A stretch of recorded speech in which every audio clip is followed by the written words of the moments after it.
If I'm lying, I'm dying. Jaga-jaga ya baik-baik ya. Selamat kuliah di rumah.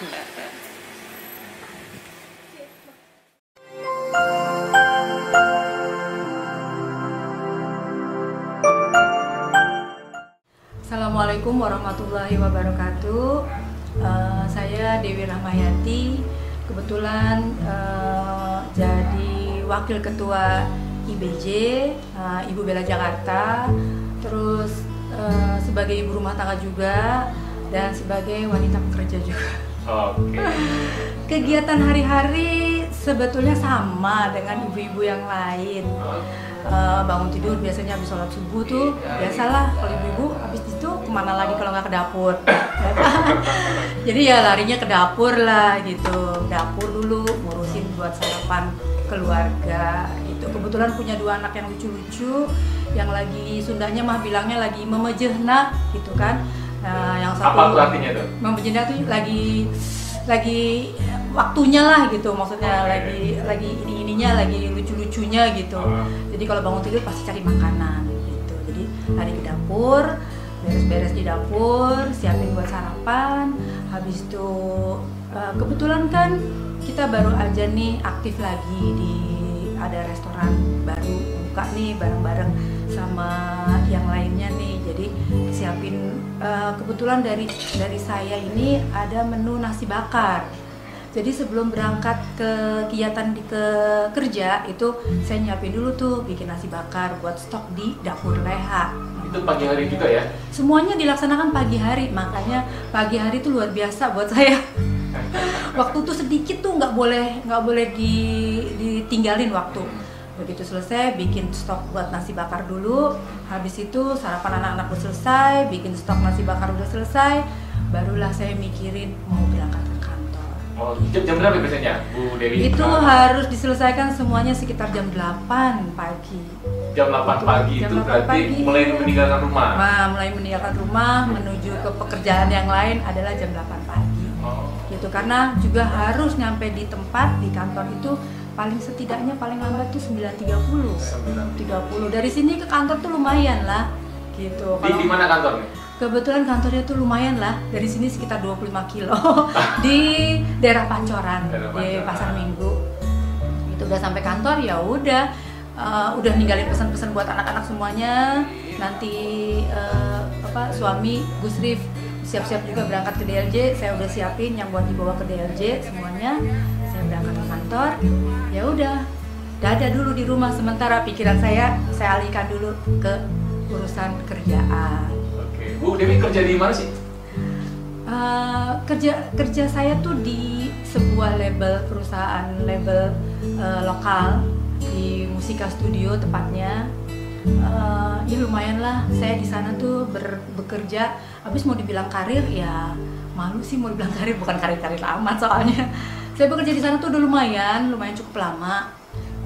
Kebetulan dari awal saya masuk tuh tahun 1985, saya udah memegang satu divisi, namanya divisi promosi.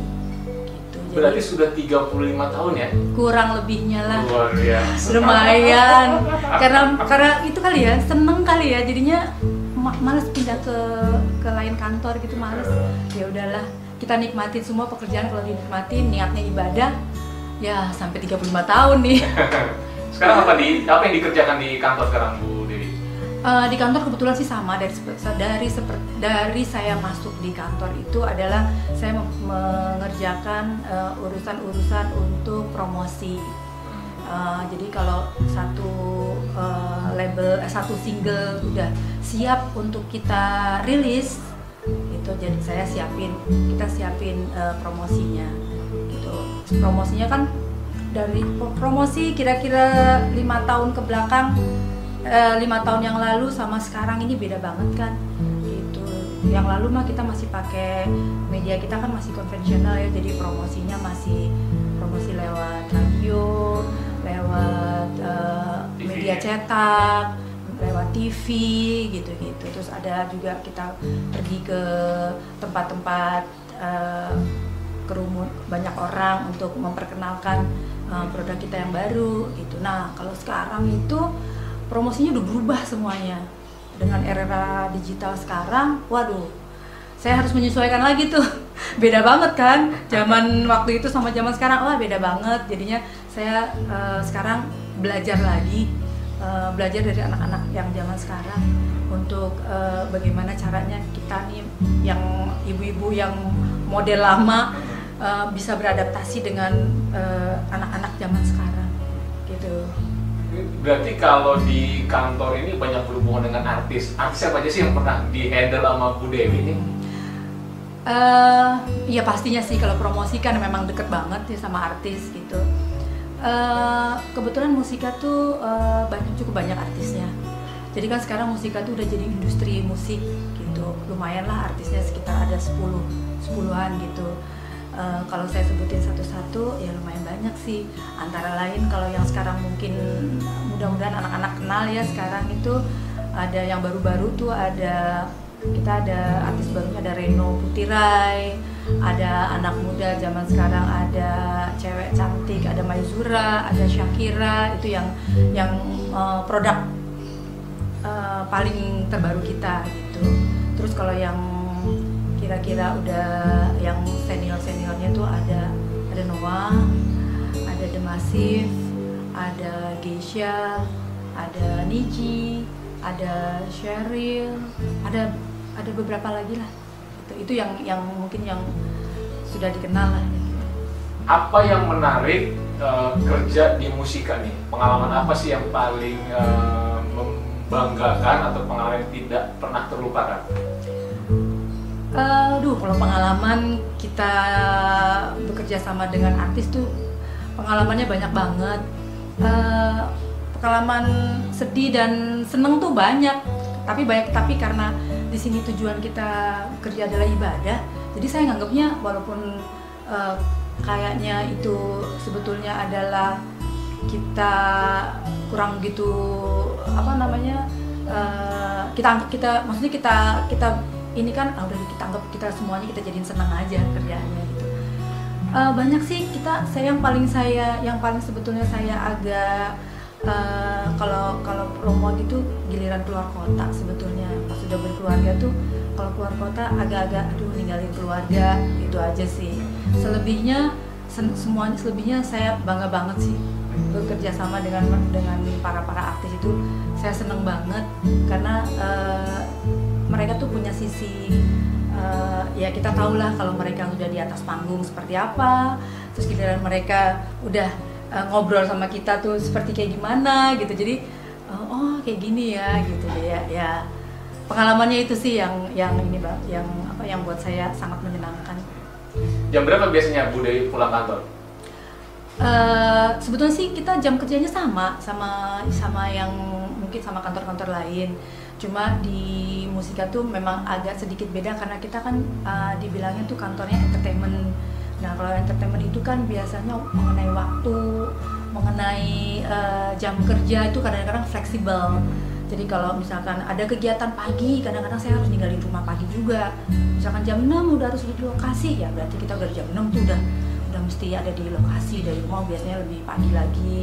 Terus misalkan masih ada kegiatan di jam 7 malam atau di jam lewat dari after hour gitu, ya harus kita jalanin juga gitu. Jadi nggak ada yang pasti sih, tapi biasanya sih kalau nggak ada kegiatan apa-apa, saya tuh jam 9 malam tuh jam 9 setengah 10 udah ada di rumah gitu. Itu karena jarak juga sih. Mungkin dari kantor saya udah dari jam 7 setengah 8 udah dari kantor, cuma karena jarak macet dan sebagainya, jadi ya nyampe kantor ya jam setengah 10-an lah.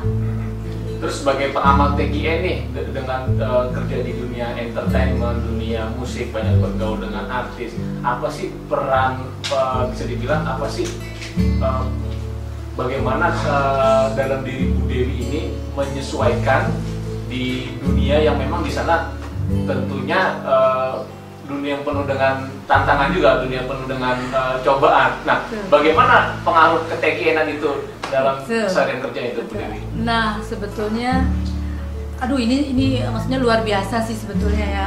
Saya mengenal TGN ini gitu kan.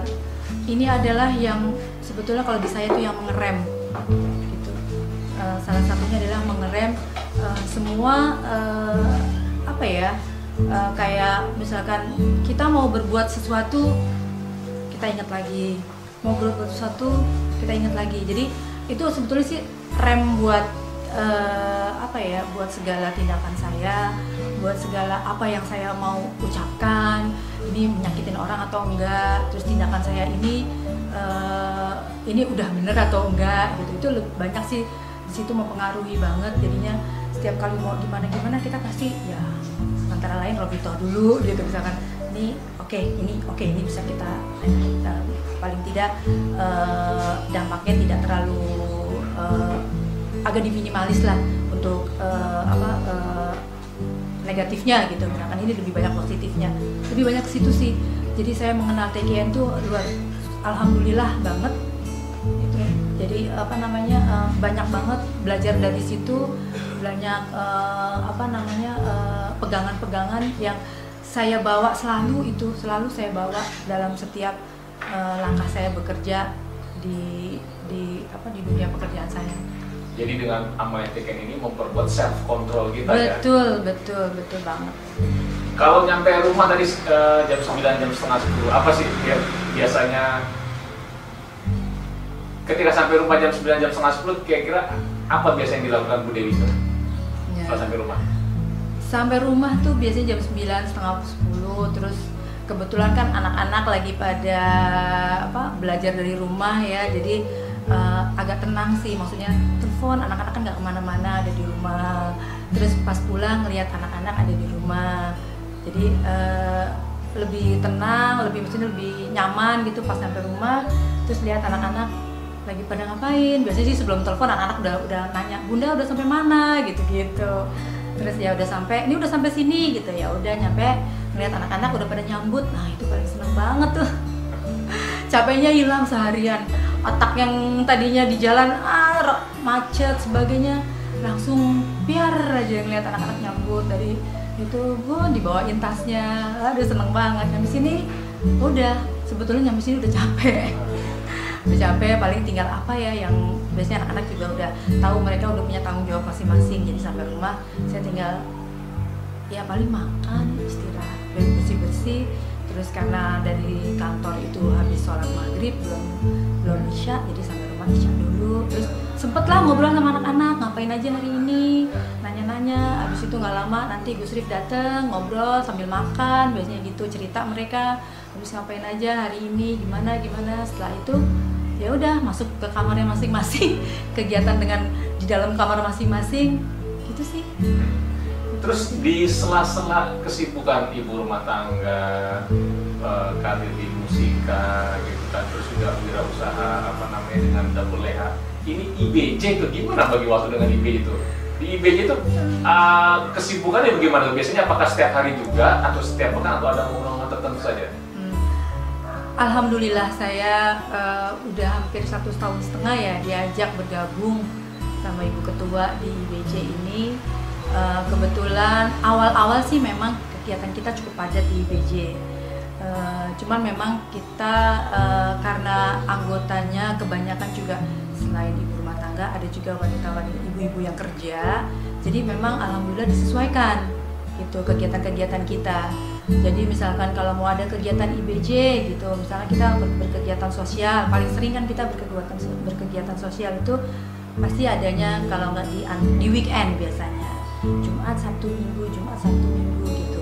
Ya mau nggak mau bilang sama anak-anak, bilang sama suami juga bahwa karena nih ibunya udah punya tanggung jawab satu lagi, mereka kayaknya memaklumi juga karena saya juga butuh gitu, karena IBJ ini kan anak keturunannya dari Suryalaya, jadi buat saya itu saya wajib lah buat saya ya ikut organisasi ini gitu. Sejauh ini alhamdulillah waktunya tidak terlalu banyak menyita kegiatan juga karena kita sesuaikan juga di IBJ ini, disesuaikan dengan kebetulan kalau kita ada meeting atau rapat-rapat, kebanyakan sekarang apalagi di musim lagi pandemi ini kebanyakan kita melalui Zoom gitu. gitu. Jadi saya bisa masih dari rumah gitu. Kecuali kalau udah kegiatan yang sangat penting, biasanya kita atur tuh seminggu sebelumnya, kita atur waktunya kapan. Alhamdulillah sih jalan semuanya lancar, kegiatan-kegiatan sosialnya juga alhamdulillah. Kadang-kadang saya juga nggak bisa ikut kalau kegiatannya dilaksanakan pada hari kerja gitu.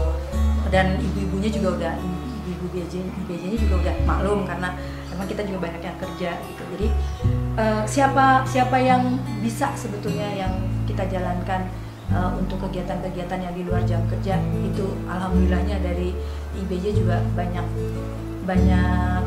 pengertiannya juga sama kita.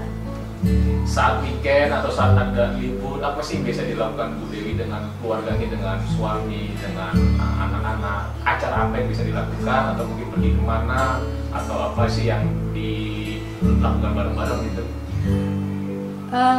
Sebetulnya kalau dibilang libur memang cuma namanya doang sih, weekend libur. Cuman kalau apa yang kita lakukan biasanya mensiasatinya supaya sambil kerja gitu.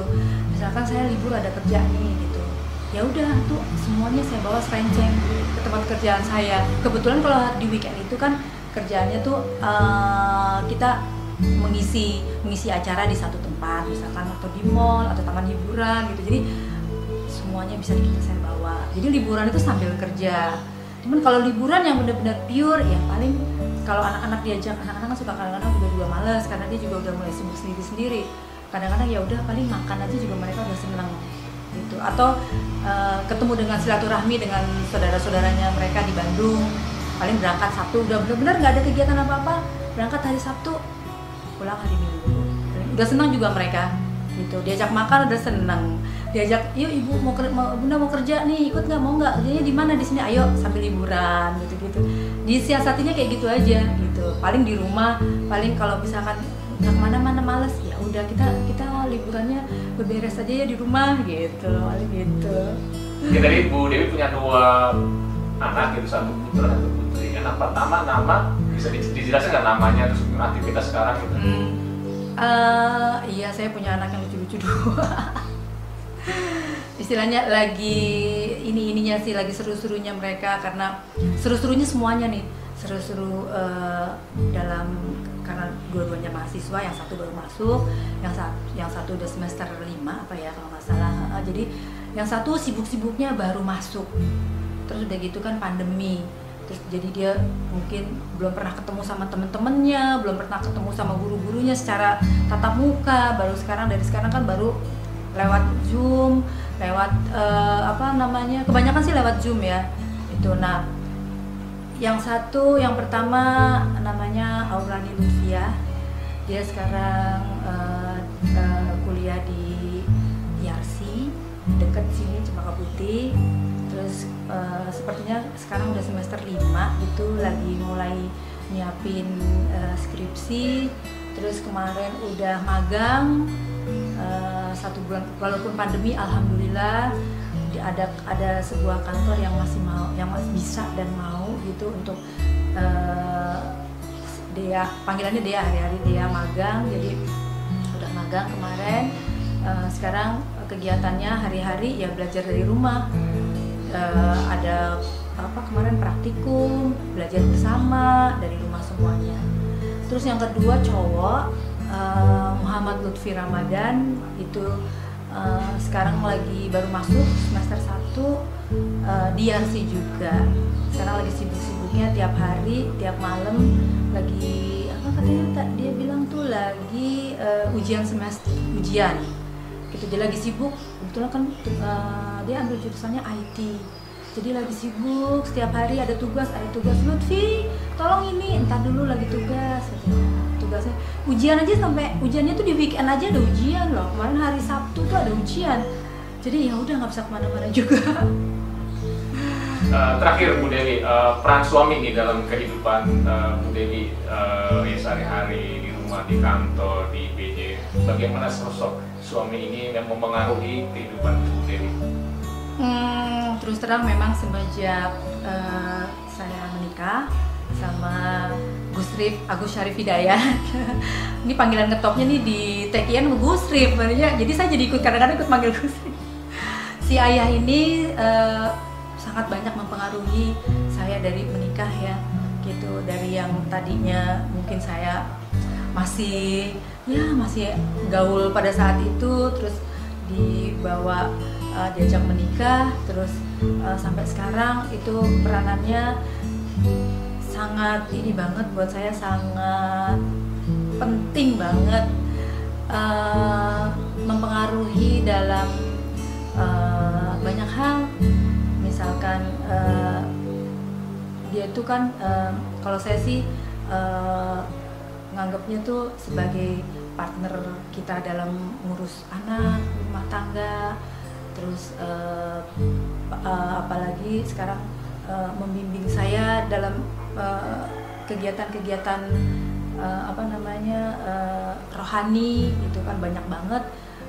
Kami tuh di rumah dibimbing sama si ayah ini kayak segala sesuatu saya suka cerita.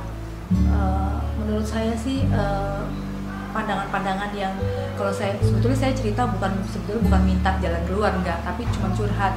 Tapi dia bisa memberikan jalan keluar masalah-masalah semua yang saya lagi hadapi. Kan sebetulnya karena saya banyak yang kayak tadi itu udah diceritakan, saya juga sebagai ibu rumah tangga, saya juga sebagai orang kerja juga, terus kebetulan ikut organisasi IBJ, terus sekarang ikut lagi jadi di dapur Leha, jadi juru masak ala-ala dah gitu. Nah itu kadang-kadang juga paling tidaknya kan nanya juga sama suami, ini gimana kalau ini banyak kegiatan-kegiatan gini. Oh suami itu cukup mendukung, si ayah ini cukup mendukung. Jadi itulah yang membuat saya jadi kuat, jadi enggak mellow kalau ngadepin apa-apa, istilahnya kuat, strong dalam menghadapi semua masalah-masalah, karena ada beliau di samping saya yang selalu siap mendengarkan atau siap memberikan nasihat buat saya ini yang kadang-kadang suka, perempuan ya, ibu-ibu ya, kadang-kadang suka melonya suka sering datang. Oke, terakhir nih, kapan pertama kali ke Suryalaya? Nah, kalau ngomongin Suryalaya itu sebetulnya kampung saya itu sama Suryalaya itu tetanggaan. Jadi zamannya saya masih kecil, dari saya masih kecil tuh kan pulang kampung diajak sama orang tua, itu selalu ngelewatin tuh yang namanya Suryalaya, ngelewatin. Jadi kalau di situ tuh di depannya Suryalaya itu ada satu buah restoran. Jadi itu restoran kesenangan kita semua. Jadi kalau bilang kalau ke pulang kampung, kita makan sate di depan Suryalaya. Nah jadi saya tuh udah sama Suryalaya itu sebenarnya udah akrab gitu. Terus ketika saya bekerja juga, itu ada beberapa waktu saya tuh pernah nganterin, waktu itu ada kegiatan ada kegiatan, saya juga kurang ini gitu, ada kegiatan politik lah gitu ya. Nah saya tuh pernah juga ke Suryalaya gitu, mampir. Tapi waktu itu konteksnya saya hanya sebagai saya nggak ada belum ada sebagai murid gitu, belum ada, cuman itu. Jadi udah sering tuh sebetulnya. Nah belakangan baru aja, ya Allah, saya kalau ingat itu jadi merinding nih. Gus Rif itu saya juga kurang tahu, dia Gus Rif punya cerita sendiri, si ayah ini punya cerita sendiri, sehingga saya datang lagi ke sana, saya sudah sebagai murid gitu, udah sebagai murid. Dan kapan ya, itu udah lama juga ya, mungkin sekitar berapa tahun yang lalu lah saya ke sana sebagai murid. Dan wah, kalau ini sih memang saya setiap hari lewat sini kalau ini. Tapi memang gitu, kalau memang kita belum diperjodohkan, itu memang belum jodoh gitu kesananya gitu. Begitu udah kesana, ya udah, saya kalau pulang ke kampung saya kan Panjalu, ya pulang ke Suryalaya ya pasti pulang ke Panjalu gitu, pasti pulang ke Panjalu, pulang ke Suryalaya. Itu ngademin sih kalau di sana sih, enak banget. Saya lupa tuh tahun berapa, pokoknya udah sampai sana. Kalau udah sampai sana nggak mau pulang, bener deh, nggak mau pulang kalau udah sampai sana. Nggak bisa diomongin, tapi semuanya ada di dalam hati soalnya. Oke, terima kasih. Ini terakhir kita buat apa nih, ngomong tentang DLJ? Kayaknya ya. Nggak perlu Ya udah saya promo aja deh. Nah, promo aja nggak apa-apa.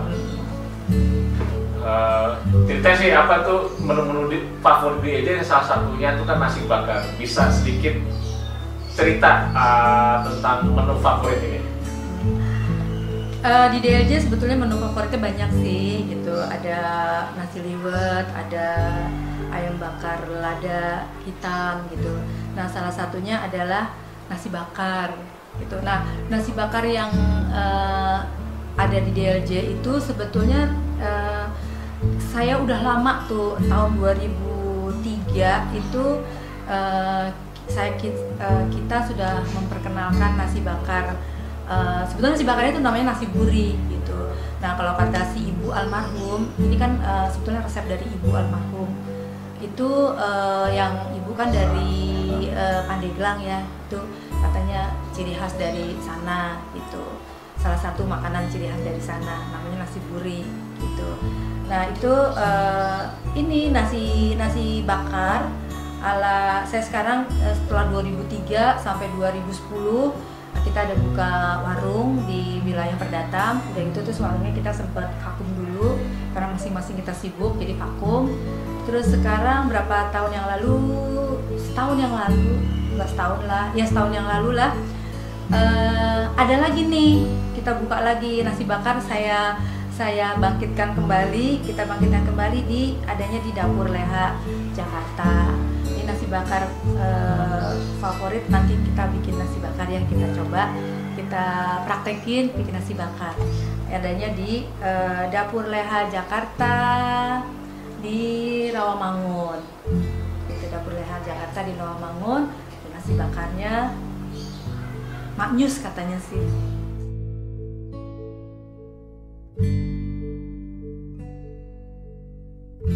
Kita punya seorang istri, wabil khusus itu adalah Bu Dewi ya. Saya manggilnya lebih manise, lebih akrabe, lebih romantisme ya. Itu dipanggilnya Bebeb ya. Bebeb. Kalau Babab ya saya, Babab ya. Ini Bebeb Dewi. Yang paling pertama ini yang saya sangat bersyukur kepada Allah adalah kesabarannya. Ya kan? Kenapa kesabaran? Ya beliau itu satu sebagai istri, punya suami model kayak gini nih, model top 80, model top 20, dia masih sabar dengan segala kekurangan suaminya ya. Kemudian yang kedua kepada anak-anaknya telaten, saya bangga banget. Rumah kalau ada dia rapi sekali, dia sangat rajin, pokoknya dari apa debu apa semuanya bersih. Itu keutamaan dia kalau di dalam rumah itu. Sangat care kepada anak-anaknya, kepada saya juga dia sangat sangat dia itu punya perhatian banyak lah. Artinya bersyukur di situ. Kedua dia punya kesibukan selain sebagai istri, sebagai ibu dari 2 anak, dan juga dia punya aktivitas sebagai wanita bekerja ya, artinya wanita career woman, walaupun dia nggak mau disebut wanita karir. Dia adalah kerja di kantor di PT Musika sebagai manajer musika, promosi, anak buah, punya tanggung jawab dia banyak dan dengan perusahaannya, dengan anak buahnya. Dan juga ya Allah dalam hal lain dia juga saya berikan peluang untuk beraktivitas dalam organisasi, baik di majelis taklim ibu-ibu di Kompleks Permata, dia aktif di rumahnya, maupun di komunitas Ibu Bela Jakarta atau IBJ sebagai wakil ketua. Bahkan sekarang ditambah lagi ya, ini yang saya kadang-kadang berdecak kagum, ya Allah bersyukur punya istri yang tough woman. Ketika kita lagi dia mau backup, sebaliknya juga gitu. Jadi dia sekarang ini sedang diamanahi juga untuk mengemas paket kenduri sedekah di Dapur Leha Jakarta. Selain dia ngulek sambal pulang kerja sampai begadang, buat ramuan nasi bakar ataupun juga nasi bok bentuk sedekah berbagi di Dapur Leha Jakarta sebagai chefnya, salah satu chefnya. Kemudian juga kadang-kadang dia ikut turun berbagi. Kacang gijik juga dengan suaminya bawa nasi bok untuk disedekahkan. Banyak sekali. Dan juga tentu saja ketangguhan dan kesabarannya inilah yang membuat kita jadi saling mengisi kekurangan. dari seorang ibu itu yang pasti yang membanggakan adalah pengorbanan ya, karena yang pertama adalah ibu itu melahirkan kita dan membesarkan kita, dan juga pengorbanan ibu itu besar banget gitu ya. Yang paling pertama sih kasih sayang dari seorang ibu itu emang tiada tara, karena kita sebagai anaknya juga kan deket sama ibu gitu kan. Dan juga yang kedua itu apa yang anaknya mau, insya Allah kalau bisa memang diturutin ya, mau apapun, mau anaknya mau makan ini atau anaknya minta ini gitu kan. Kalau misalkan memang untuk kebaikan anaknya selalu diiyain gitu kan. Dan kalaupun misalkan anaknya berbuat salah atau misalkan anaknya meminta pendapat gitu, sebisa mungkin bunda itu ngasih pendapat yang ada plus dan minusnya. Jadi ke anak itu menjelaskannya enggak kayak oh nggak boleh gini-gini, pasti selalu ada alasannya kenapa nggak boleh gitu. Dan lebih baik selalu disaranin sih, mending kalau misalkan kamu nggak ngambil ini, kamu ngambil yang ini gitu. Terus juga apa ya, dari bunda tuh pekerja kerasnya bisa, kerja kerasnya itu patut dicontoh gitu. Karena ya yang kita lihat juga sekarang itu kan bunda sebagai ibu rumah tangga juga, sebagai wanita karir juga gitu kan. Jadi aku yang anak perempuannya gitu, ya sih bercita-cita gitu kan untuk mengikuti jejak sang ibu gitu. Banyak sih sebenarnya, terutama untuk bunda itu kan sudah kerja di kantor, terus juga kerja buat ntar dapur leha dan juga untuk mengurus keluarga nih. Jadi bunda tuh mendapat 3 pekerjaan yang sangat berat. Itu aku sangat bangga, soalnya sebagai wanita kan pasti itu yang sangat berat, tapi bunda bisa melakukan itu dengan sendiri dan sangat tough lah itu, untuk tough woman gitu bahasanya.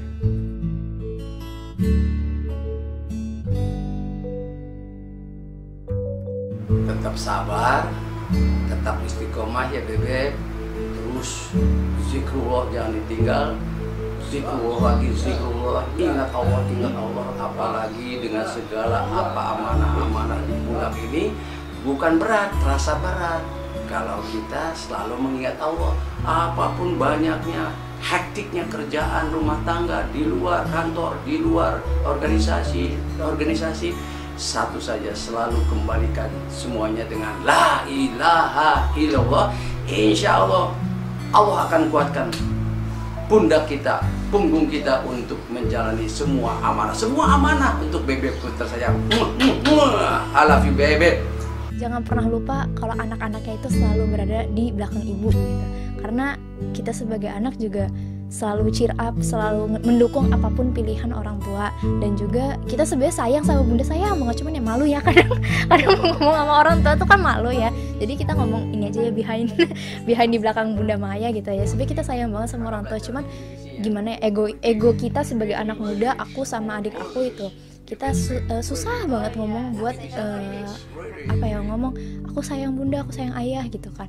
Cuma sebenarnya dalam diri kita tuh sebenarnya kita sayang gitu. Cuman cara menunjukkan kita ke orang tua itu kan beda-beda. Kadang aku misalkan contohnya bunda mau kemana gitu kan, aku caranya aku buat nyalurin itu, aku misalkan aku ikut nganterin bunda sama ayah, jadi aku tahu oh bunda di jalan begini ya, aman sama aku lah gitu kan ya, caranya gitu. Terus juga pesannya yang lain adalah jangan terlalu kerja keras bagus, tapi jangan keras-keras juga. Karena kita ini kita juga khawatir kan bunda sama ayah umurnya juga udah tua gitu kan, udah kesehatannya mulai menurun gitu. Nah kita juga sebagai anak kan khawatir, takutnya di luar sana kita nggak tahu orang tua kita bagaimana gitu kan. Nah ya sebisa mungkin kalau misalkan ini ya jaga kesehatan gitu, karena kita juga nggak tahu orang tua maksudnya bunda sama ayah di luar kayak gimana gitu kan. Dan yang terakhir adalah pesannya buat bunda itu yang terakhir adalah ya udah, kita sayang bunda, kita sayang ayah juga gitu. Udah dari aku segitu. Jangan mudah menyerah buat bunda, soalnya kan ya mungkin aku juga sering banyak salah, dan juga kakak, bun, ayah gitu ya, bunda harus banyak sabar. Terus juga aku bakal doain terus gitu buat bunda, semoga bisa kuat untuk membantu kita di kantor juga. Aku doain dipermudah pekerjaannya gitu.